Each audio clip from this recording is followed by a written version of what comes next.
How to deposit checks using the PNC Mobile App. Hey everyone, welcome back to the channel. So if you got a check to deposit, well, let's do it right from your phone using the PNC Mobile App. So now without further ado, let's get started. So first thing first, open the PNC Mobile App on your phone and make sure that you're logged in to your account.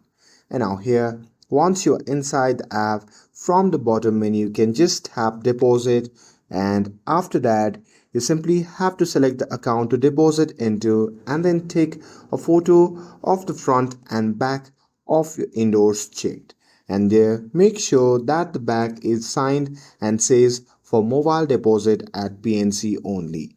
And with that you just have to enter the check amount and review the details, and once you're done with that you just have to tap on submit, and after that you will get a confirmation on screen and by email.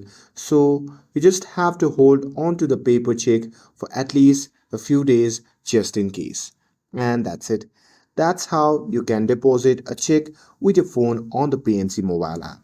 With this, if you found this video helpful, then don't forget to like, share and subscribe to get updated for more videos. Thanks for watching, and I'll see you in the next video.